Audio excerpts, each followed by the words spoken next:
Hey guys, welcome back to another podcast. Today we're gonna read another animated reviews review. This time for Toy Story and Toy Story 2, where they were both in the same disc, and not the toy box version either. I'm talking about the one that I actually had as a kid, the 2010 version. Yeah, for those who are curious, for what Jack had pointed out to me before we started this is Animated Views didn't do the 2005 special editions. Nope, they didn't. I mean, I had Toy Story 2 2010. Um,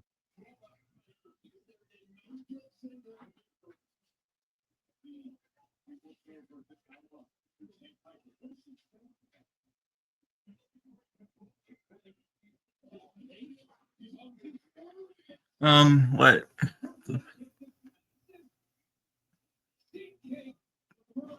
I think he's lagging.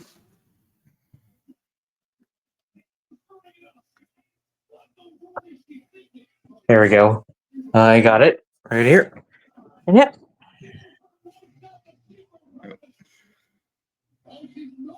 in the bedroom, where toys naturally come to life when us humans are not around. Young boy Andy's favorite toy, Woody the Cowboy, has to contend with the arrival of all bleeping, all lightning spaceman action figure Buzz Lightyear. In the sequel, Woody's real value is discovered by a devious toy collector, who was, of course, voiced by Wayne Knight. And for those who may know him, he was also Tantor in Tarzan. And what other movies was he in? Let me see what other things Wayne Knight was in.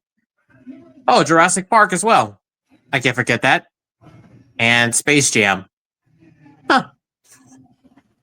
All right. Who takes Woody out without permission, leading Buzz and Andy's other toys to leap into action and venture out into the world to save their friend. The Sweatbox. Sweatbox? Well, oh, I was thinking a box was. Oh gosh! No, don't take that out of context. I thought it's a sweat box. Oh, I thought it's a box that is full of sweat. Okay, I'm moving forward. Moving forward before we get too crazy about it. Uh,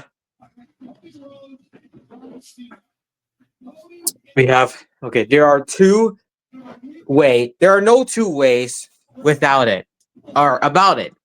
On its release in 1995, nearly 30 years already, Toy Story was a groundbreaking film that influenced the industry to such an extent that it changed the shape of movies. Without it, animation would never have made the giant leap into CGI fare that dominates the marketplace nowadays. And for good or bad, just as another pioneering animated film, Snow White and the Seven Dwarfs, set the template for animated features from the 1930s onwards. Toy Story laid the foundations for animation, particularly of the computer-generated kind, to lean towards family-orientated, smart comedies. And just as Snow White has been a huge gamble for Walt Disney, the creators of Toy Story, led by director John Lasseter, didn't know if what they had would be a hit or miss. Of course, the film turned out to be a huge hit, one of the biggest of its year. And like The Lion King before it, got the Hollywood studios all interested in starting up or acquiring partnership deals with companies that would be able to take a stab at competing with the new kid on the block, Pixar Animation Studios. Founded by Star Wars director George Lucas and as a division of his Industrial Light and Magic visual effects facility, the combination of a quick sale necessitated by his impending divorce and the interest of one Steve Jobs in the power of the computers being used to generate ILM's images produced by a lightning spark that had Jobs by division from Lucas, and as well as bringing in delusioned Disney animator Lasseter into the new company, named Pixar as an amalgamation of pixels and art. The company quickly made an impression with its simple but effective computer-generated imagery, later coined as CGI, landing an Oscar nomination for their first film, Luxo Jr., the source of their hopping lamp logo, which is also seen in the VHS of Toy Story 2. And a win for the later Tin Toy, which served as the genesis of Pixar's move into feature animation when Disney came calling to see if they would be interested in a collaboration. We don't talk about that creepy baby from Tin Toy. We don't. True. If that short was in the 30th anniversary release, I'll be like, nope, no, no, no, no, no, no, no, no, no, no, no, no, no, no, no, no, no, no, so much nope. But let's not jump to conclusions yet. Maybe there might be a short, or maybe they're not for the 30th anniversary release in September. But we'll see about that, Pixar, as long as you don't put Tin Toy in there.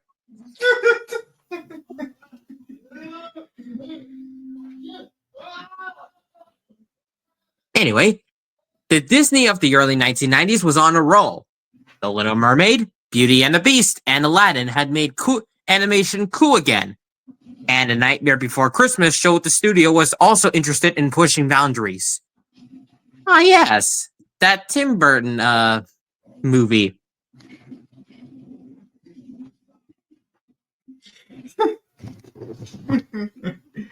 Even though it doesn't have the Disney logo back then. Oh, wait. Never mind.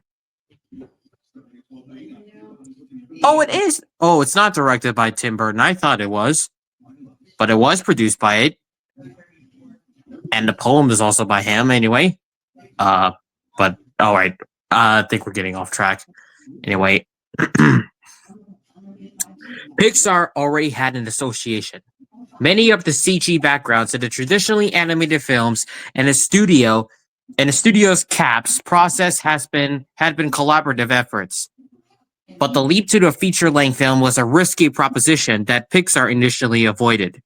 Lasseter knew the company would have to grow creatively, but just as Walt Disney faced challenges and criticisms during the making of Snow White, many of the same questions were asked of a CG feature.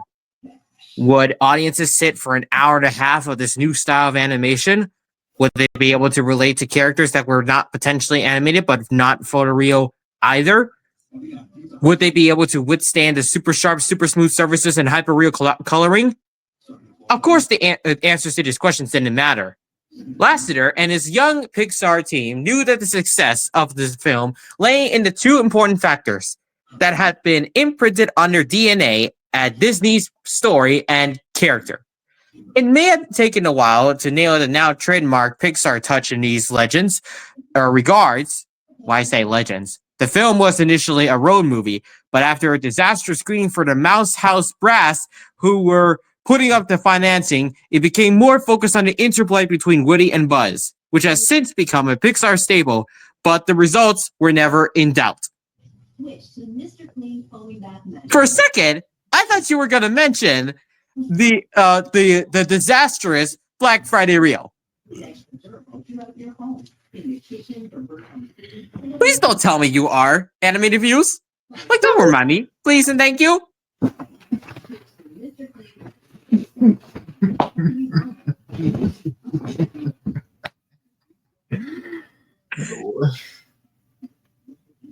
Disastrous screening for the House Mouse Brass. Oh, it's the Black Friday reel. No, it's no, really. That's the way we wash our hands. Fa la la la la la la. I take your head, John Lasseter, for the Black Friday reel. I see what you're saying to me. Don't worry, we're still on the same level. Oh wait, we're not.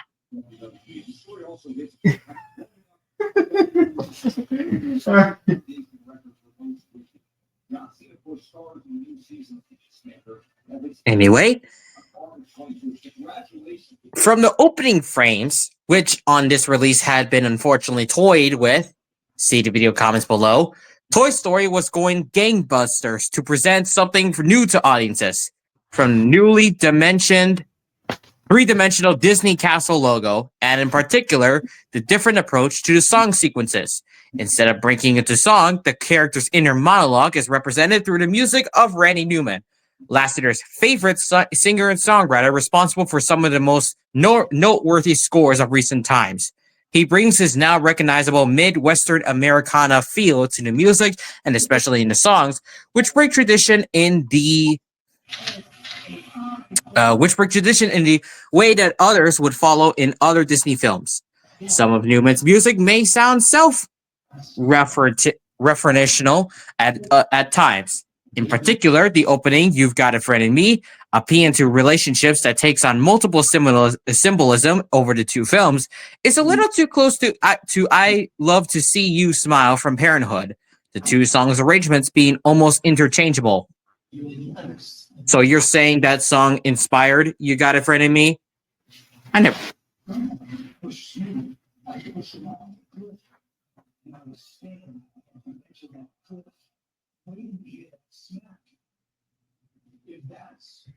Are you lagging? No, I'm not. Oh, all right. You went dead silent for a second. Anyway. But that's a minor gripe, and the rest of the time, Newman perfectly captures the mix between Woody's America and Buzz's whimsical action ambitions with the heartbreaking song I Will Go Sailing No More. Is incredibly battered by the emotional resonance of When She Loved Me in the second film. Oh yes! The song...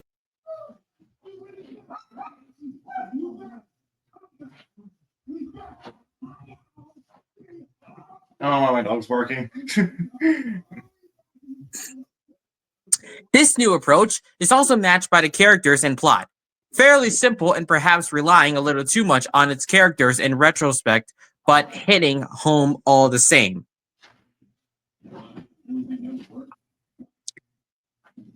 Somehow,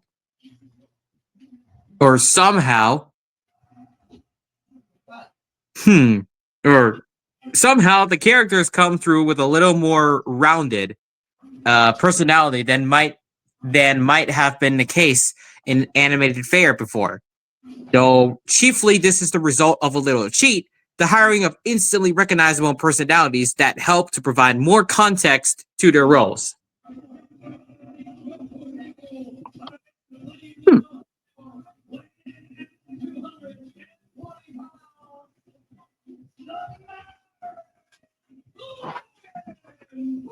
Big name casting has never been something animation has shied away from.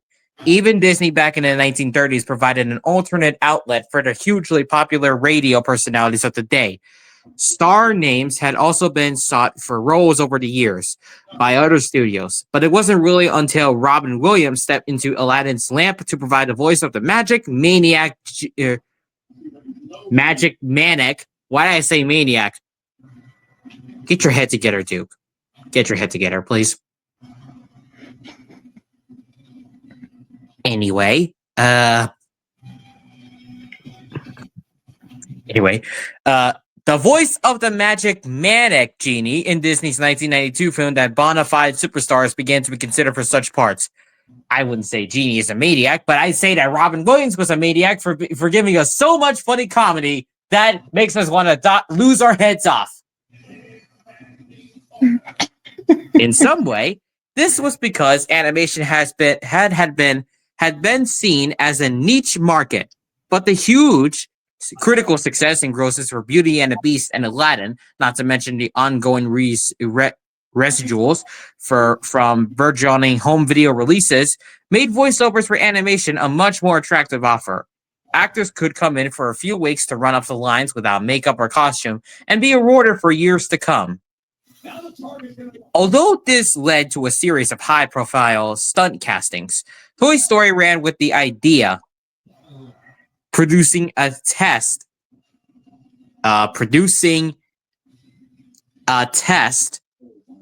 sequence of a prototype Woody to enlist the services of Tom Hanks, the then Oscar-winning star of Philadelphia and soon to be another winner for Forrest Gump. Hanks was sold, and the film picked up traction, bringing on board the lead of Disney's own smash hit comedy show, Home Improvement, Tim Allen, the reasonable know-it-all, who then launched a successful big screen career of his own in films such as Galaxy Quest and the Mouse House Santa Claus series. Oh, I see why it's called Mouse House. It's another definition for Disney. Very clever animated views. Because I already know what the house mouse is anyway. Hanks and Alan bring their self-assured good natures to Woody and Buzz, providing them with an instant likability that, it has to be said, accounts for a huge amount of the audience's goodwill towards the knockabout characters in comedy. Coupled with the still immensely impressive visuals, it still adds up to a highly entertaining groundbreaker. If you don't count the most recent Disney live-action remakes they're doing, we don't.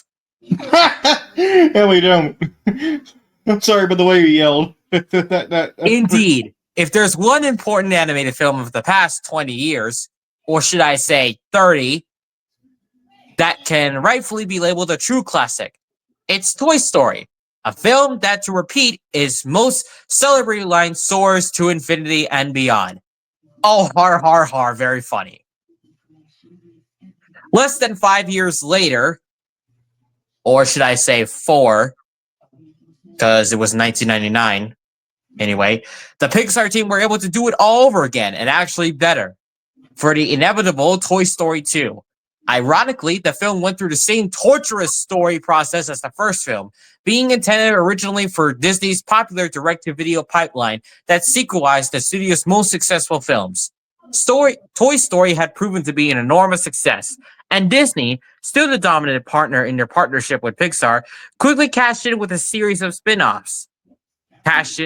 Including a package of previous Pixar shorts with Toy Story character interstitials released as Tiny Toy Stories, a Buzz Lightyear of Star Command video feature and subsequent TV show, and the order for a cheaply produced, quickly run-off video sequel film. And not to mention, we also have another spin-off, Pixar's most controversial mixed negative receptive film, Lightyear.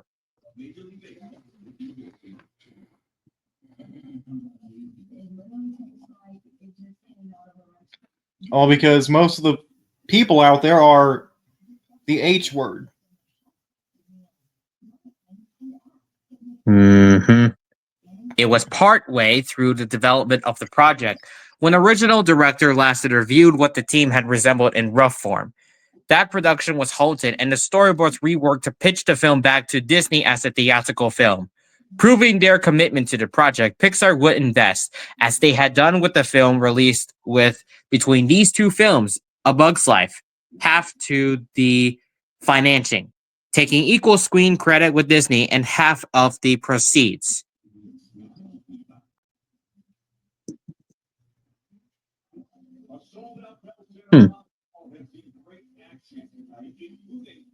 This was a move that would later cause the friction between the two companies when Disney refused to accept Toy Story 2 counted as a theatrical film in their multi-picture deal with Pixar.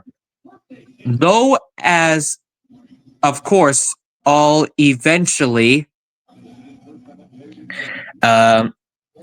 solved and the two now emerge, are due to get behind the all-new third Toy Story adventure in 2010.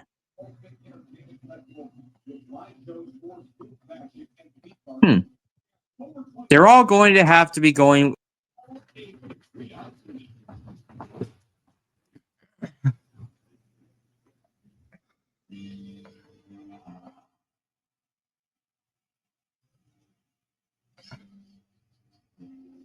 Are you okay? Crap, he's probably lagging. Maybe we should. No, his microphone's not muted, so he must be either lagging or I don't know.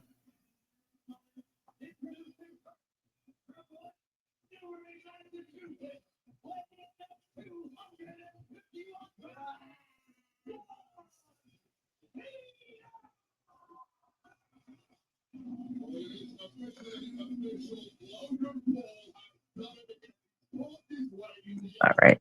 Where was I? Okay. The eventual result of Toy Story 2 could ever be battered. Or bettered? Why I say battered? Like battered in butter? Oh! Sorry, let me rephrase that.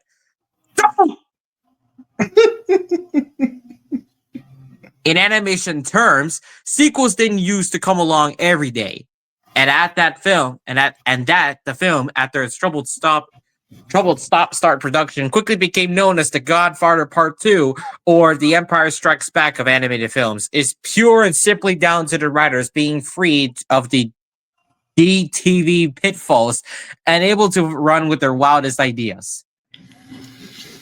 CG innovation was being expounded upon with each new short film or feature, and Pixar was able to let their characters out of the bedroom and into the wider world.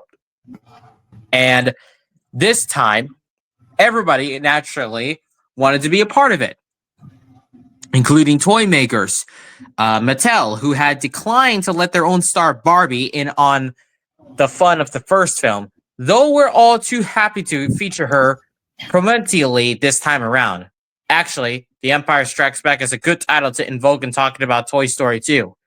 Just like Lucas' continuation of his space saga, the film does nothing but build on everything the first film did so well. It recognizes the audience love of Buzz Lightyear, but its affection for Woody the Cowboy, and slots in multiple moments for both to shine, but never outshine each other.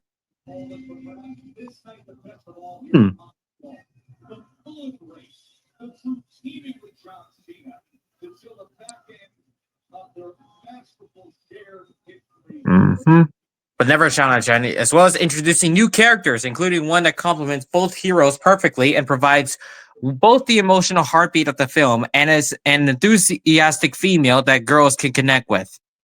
From the barnstorming outer space adventure opening, in which we find Buzz on a sci-fi reference heavy encounter against the evil scourge of the universe, Emperor Zurg, later used in another intentionally obvious reference to Empire, to the gut-wrenching revelation of Jesse's past, and the final jaw-dropping moment, a chase through an airport. Toy Story 2 is basically Toy Story Plus.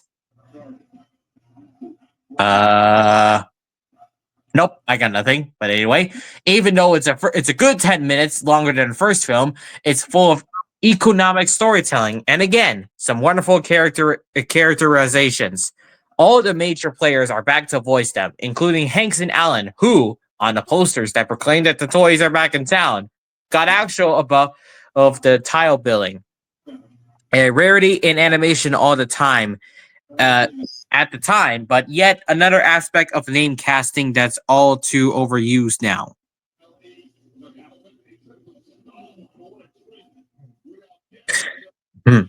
Though barely over 10 years old, Toy Story 2 is also destined to become a classic animated film, and it already is right now. Right. And together with Toy Story 3 in summer 2010 is sure to go down as one of film's great trilogies. Until Toy Story 4 and 5 comes in.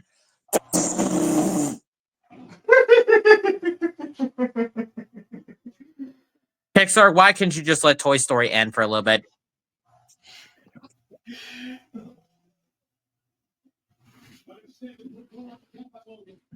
We're due. Yeah, anyway, Pixar's movies were always stunners. And there have been some true marvels since these two initial Toy Story movies appeared. But there's something about working with these characters that brings out an extra level to the relationship with them. Despite what has come from the studio since then, I wonder if Toy Story 2 still isn't the most finely tuned computer animated film yet to have been released. Like Star Wars, we know and love the original for being something so completely new and different. But this Toy Story equal of Empire takes that newness and gives us something different again. Perhaps it's because these characters were the ones that built Pixar animation into what they are today, that the story artists and animators relate to them so well. Like toys themselves, you never forget the first of favorites you had, or the love and care you gave them. The audiences for the Toy Story movies is like that too. But there's an unspoken acknowledgement that these were the first of their kind, and they're stories and characters that we will repeatedly return to and always have a soft spot for. Being released on high-definition Blu-ray format in time for the summer release of Toy Story 3 in 2010, one does have to ask the question or whether the special edition label on both the movies is another cheap trick to get fans to pick up the films again after VHS and Laserdisc releases, an Ultimate Toy Box triple DVD set standalone DVDs, a double feature collection, and anniversary editions in the mid-2000s. Basically the 2005 special editions, before bringing out an eventual trilogy box at Christmas 2010, or if the term is well deserved this time around. Well, that Ultimate Toy Box was a tough set to beat, and the anniversary editions missed out as much as they added. So what's on offer here? Both discs include their own exclusive new peeks at Toy Story 3. The first film's disc concentrating on the story, the second on the characters. Each of these highly promotional featurettes are here purely to build the hype factor, of course, and as well as probably turning up online nearer the new film's release. They're full of snippets as we've seen in the trailers, and the first is brief at only a couple of minutes. The film's trailer is also included in a series of sneak peeks along as the disc starts from their own menu. The Platinum Edition for Beauty and the Beast. No, not the 2002 re-release. The 2010 Blu-ray release, which is also known as the Diamond Edition. The Princess and the Frog, James and the Giant Peach, and various other generic Disney promo spots, including the Disney Blu-ray promo that you get.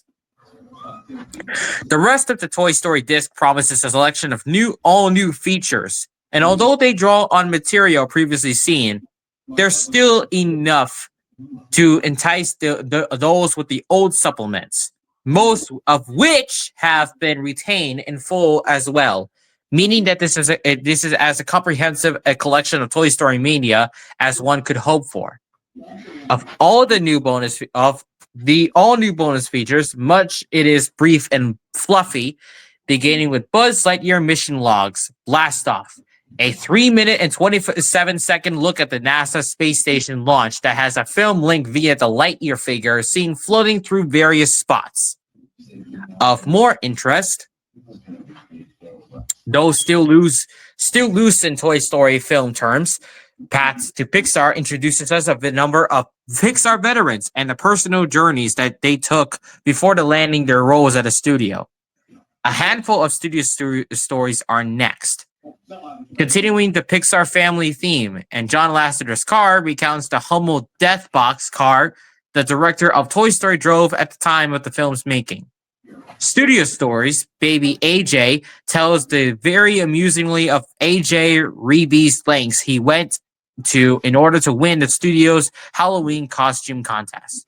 And Studio Stories, Scooter Races, elaborates on the famous Pixar culture of the artist zooming around the offices at speed and the attempts to make it around the studio in record time. Buzz Takes Manhattan is a retrospective from Lasseter as he expresses his pure joy at having a Lightyear balloon in the 2009 Macy's Thanksgiving Parade in New York City. With location footage from the parade and Lasseter's clear enthusiasm in check both as a parade walker and in talking head mode, it's hard to resist this spot of spectacle. The last and most substantial of the new extras is oh no. Oh no. Oh no. No. No. No. No. Are you seeing what I'm seeing? I think I know what it is. No. Don't tell me, Animated Views. Don't tell us. No. No. No. No. If you're curious why I'm saying that, you're gonna see why in just 3 seconds. 3, 2, 1. Why? Black Friday, a Toy Story you never saw. 7-minute and 34-second look back at the original version of the film as it was guided by the Disney executives of the 1990s. it's not so frank as to upset those involved with the production. But there's an emphasis on how the notes that the Pixar team received didn't really do the film justice, and how things didn't really fall into place until Lasseter and the senior team pulled the story back from the brink and worked overtime to present Disney with a lot of characters that worked. A slice of the reel that led to the Black Friday screening is then shown, although those with the original Laserdisc pressings may get a feeling deja vu.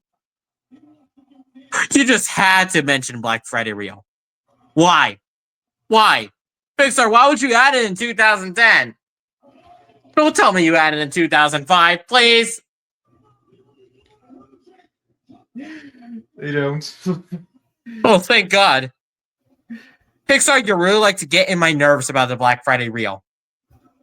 You really like to get in my nerves, don't ya? Oh my God. I've said this before and I'll say it again. I don't want to know what Toy Story would look like if the Black Friday reel was a thing or was in the final frame. Oh my gosh. Anyway, let's move on. After this, many of the other LD or Laserdisc and previous DVD supplements have been carried over, including the 1996 audio commentary featuring director Lasseter and his creative team. If you've owned any previous version of Toy Story on Laserdisc or DVD before, you'll know what a great track this is. And it includes Randy Newman's now cut intro music underneath the participants' introductions. The rest have been seen before. Here collected under the classic DVD bonus features banner. It's an impressive list of supplements, which for those without the toy box or the 10th anniversary edition will include a lot of quote-unquote new stuff, such as the 60-minute Filmmakers Reflect featurette from 2004 with Lasseter, Andrew Stanton, Pete Docter, and the much-missed Joe Ranft, remembering various production anecdotes. Although these features have all been ported over in the original standard definition-only format, that does mean there's a lot of space to include as much as possible. And the list is almost endless. From making Toy Story and the making of Toy Story to designing Toy Story and over 20 minutes of deleted scenes, featuring 8 sequences in various states of production. There are alternate openings, such as one being the Buzz Lightyear show that clearly influenced the start of the second film, and different takes on moments that ended up on screen, with selected introductions by editor Lee Unkrich. The design section pulls in the wonderful still frame galleries from the Laserdisc set and present them as a video slideshow accompanied by Newman's music, covering everything from character concepts, 3D visualization turnarounds, and color script explanations and examples. All told, there's almost another half hour to explore here alone.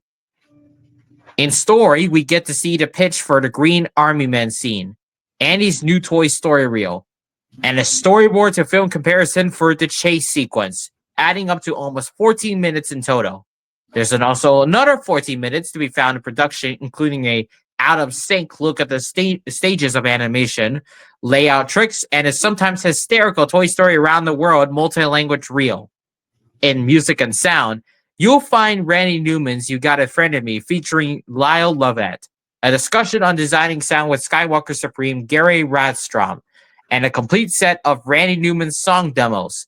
A terrific 17-minute, 30-second compilation of alternate, deleted, and final songs, including both versions of Plastic Spaceman and its eventual transition to the quite wonderfully melancholic I Will Go Sailing No More, and an improvised You've Got a Friend in Me instrumental. Finally, as if all that wasn't enough, the Bursting Publicity section holds over 10 minutes of promotional material, such as a character interview with Woody and Buzz by John Culhane, 2 theatrical trailers, 4 TV spots, 2 one-minute video galleries of real movie posters, and a real-life merchandising inspired by the characters. Keep in mind that Woody and Buzz in the character interviews were not voiced by Tom Hanks and Tim Allen at the time. Instead, they were voiced by Tom's younger brother, Jim, and Pat Fraley.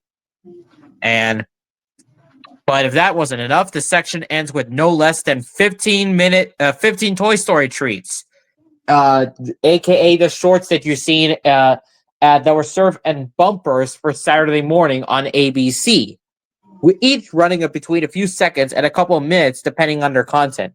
Included are what amounts of tiny Toy Stories that played as television bumpers. Though there are some funny little gags to be found amongst, it has to be said, quite a bit of just average business. Though the second and this disc ends with the ludicrously bang-on target Buzz Lightyear commercial in a full-frame version. Unlike the 2005 version where you basically turn on the dial and you get a Toy Story, or you still get the commercial inside a TV screen where it has the Toy Story logo on there. And after, I don't know what to say, but adding classic DVD bonus features into Blu-ray kind of reminds me of the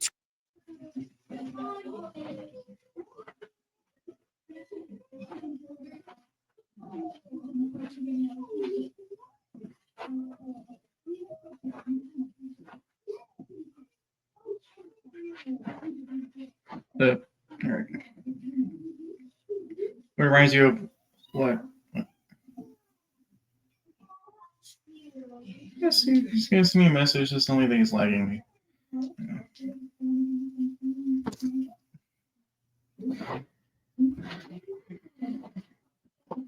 Anyway, let's see.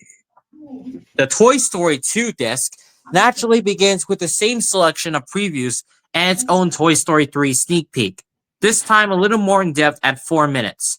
Of the other new features, we have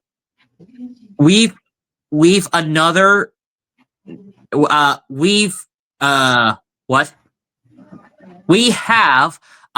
NASA indoor spot. This time, the International Space Station, which is another episode of the Buzz Lightyear mission logs, which looks at the space station in action and what makes it tick. All interesting, but tenuously linked to the movie and with far less Buzz action figures floating through a shot. We meet more of the studio's personnel in the paths to Pixar technical artists, featurette including co-founder Bill Reeves, and there are 3 more studio stories. Toy Story 2 Sleep Deprivation Lab looks at the incredible job the crew did in pulling together the movie in 7 to 8 months after the first version was rejected, leading to long working hours and a vast lacking of shut-eye. Studio Stories Pinocchio offers up a very twisted take on life at Pixar before the move to their custom-built facility in Emeryville. And if the tight schedule wasn't enough to contend with, Studio Stories, the movie Vanishes, reveals the hysteria that broke out and when the equivalent of the delete button was pressed on the Toy Story 2 files and various elements began to disappear, literally wiping out all of the work that had been done on the movie. The basics of animation are explained in Pixar's Zoetrope before going on to display one of the most elaborate and truly impressive examples of this early animation device in action. An extremely touching tribute is paid to an animation great in celebrating our friend Joe Ranft, the brilliant storyman who has taken far too soon in an automobile accident. Ranft contributed to the re-emergence of Disney animation in the 1980s and 90s, before adding so much to Pixar's early films, and here his colleagues' memories are mixed in with Ranft's own takes on his craft. Toy Story 2 came along right at the beginning of the DVD boom, and so a deluxe Laserdisc edition was never released, but the original Ultimate Toy Box and later DVD edition made up for that, with a host of supplements that covered the movie's production, pretty much of all which have been carried over to make up the classic DVD bonus features from the previous releases from 2005 and 2000. First up is another gathering of director Lasseter and co-director Unkrich and their team for an extremely solid audio commentary that really delves into the production of and offers up a heap of information that doesn't get repeated elsewhere. Although short at 8 minutes, Making Toy Story 2 does a good job at expressing how the filmmakers wanted to respect the work that had been done on the first film without acknowledging the need to expand upon the concept. Although, unlike the exposition of the rejected version of the first movie, there's unfortunately nothing on the direct-to-video roots of the sequel. A John Lasseter profile is less about the film's director and more a puff piece about the Disney-Pixar relationship, and the cast and crew gushing about what a great job John does. Cast of characters is pretty much more of the same, this time focusing on the voices behind the animated personalities. In the toy box, there's a bunch of fun stuff, from the full-frame look at the film's end credit outtakes and a hysterical Jesse's gag, animators joke to a light discussion on who's the coolest toy, a bouncy Riders in the Sky music medley, which you would see in the 2000 VHS of Toy Story 2, on the stage of Disneyland's Golden Horseshoe Revue, and a video gallery of autographed pictures of the characters that runs less than 1 minute, which is 1 minute and 45 seconds. Which is 45 seconds. Okay, yeah. Deleted scenes serves as a small helping of 2 sequences dropped from the film. Though again, at just 4 minutes, including an intro, there's nothing near the amount featured for the first film. And a distinct lack of any acknowledgement of the DTV origins means we still don't get any kind of insight into the initial version that got turned around from the production process. There's a bit of overlap design section, which in its video galleries of character concepts and 3D visualizations replace some of the development of the first film. Though, of course, the new characters' locations get various turnarounds and fly-throughs. And there's a look at the color scripts for the tone of scenes in the film. Production highlights some of the elements lacking so far, including a look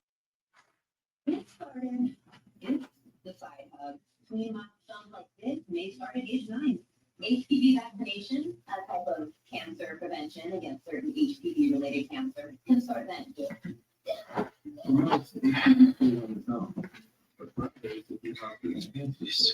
It went silent again.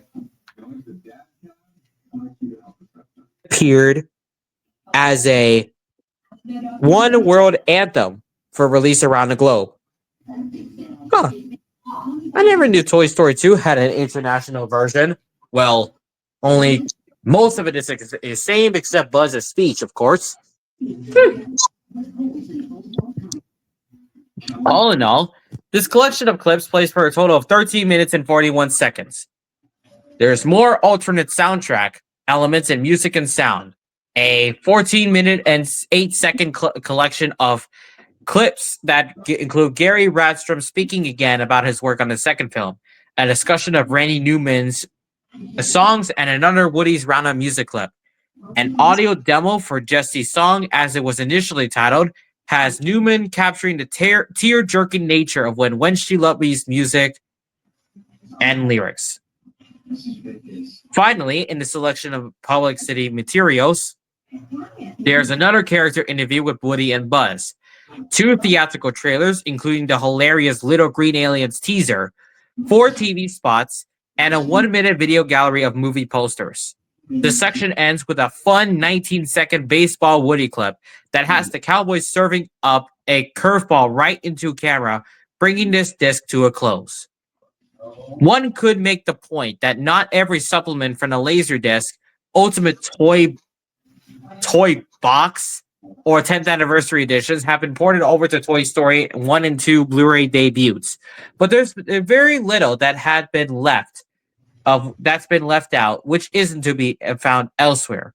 The originally included shorts, Look So Junior and Tin Toy, for example, are now grouped on the disc of Pixar shorts of their own.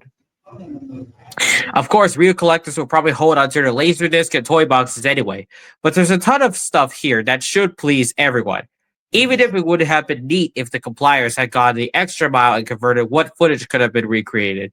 The trailers, galleries, etc. in HD. Both sets come loaded with their special edition standard definition DVD counterparts, which will be released as standalone discs on May 18, 2010, and include the new supplemental bonus features and audio commentaries only. Since the menus and supplements on which disc or on each disc somewhat mirror each other, like the films, they seem to have been produced with a continuation in mind. The packaging is likewise set to work together as a set. Blue for the first film, red for the second. Our review covers both films as a collection. Even if each disc is sold separately, many stores such as Amazon Online are offering further savings and when bought as a pair. The covers then are almost identical in basic design, with the front of the embossed shiny slipcover in disc art split down the middle between the characters and the title treatments.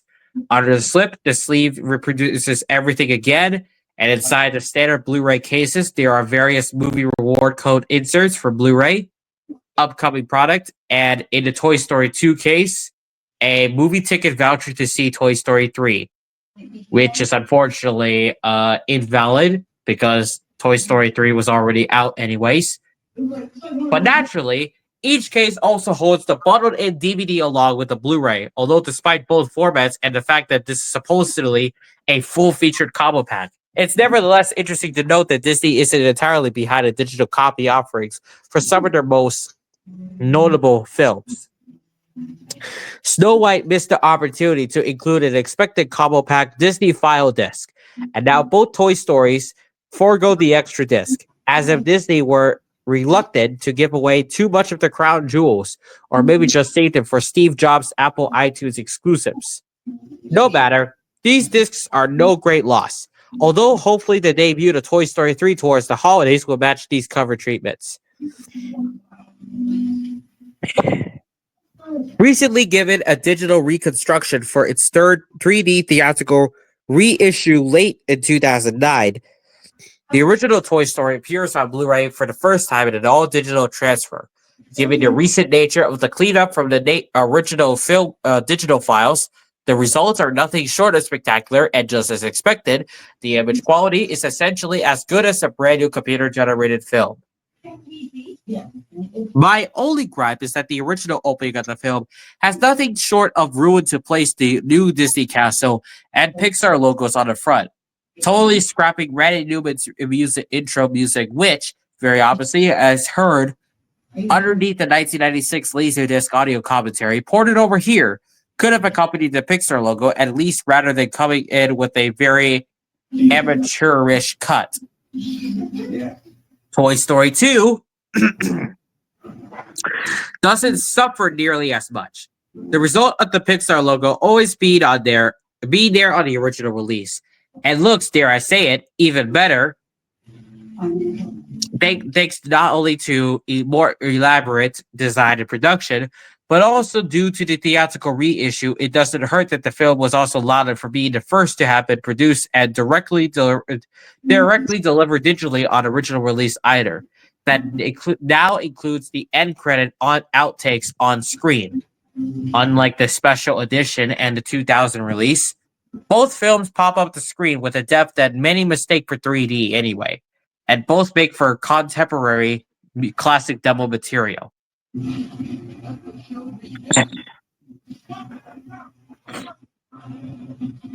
Also, the benefit of some tweaking for the recent theatrical showings, both film soundtracks exhibit the kind of mixes that have come to be another of Pixar's trademarks. Highly detailed, exceptionally well recorded, and perfectly mixed.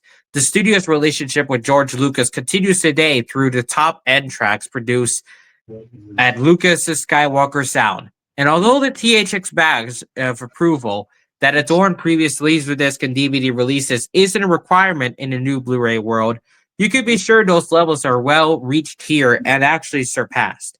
Fast separation is particularly impressive, especially in the rumbling road crossing scene in the second film, and the intricate movements of the toys have much more clarity, even if they still quite rightly don't call attention to themselves. Subs and Dolby Digital X dubs are bundled in for French and Spanish languages.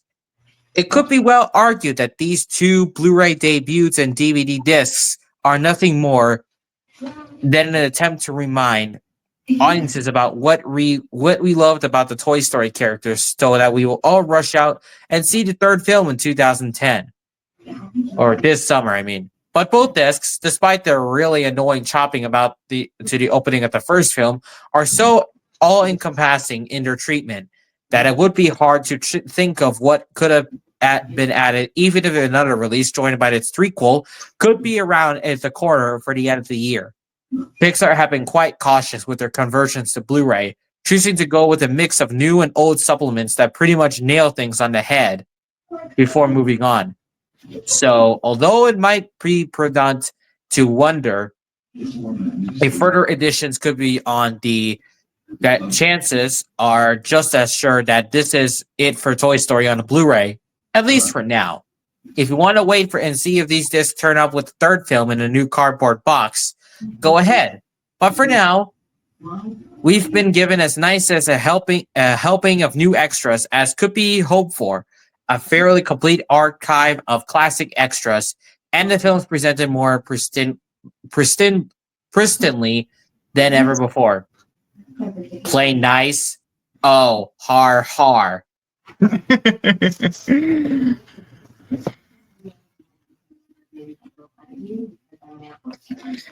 Okay, that was quite long. That was long indeed. So I'm thinking next time, guys, maybe we can read the review of Shrek 2 on animated views. Everest, some of it is quite interesting. So yeah, we'll see you all next time, guys. Hope to see you then. In recording.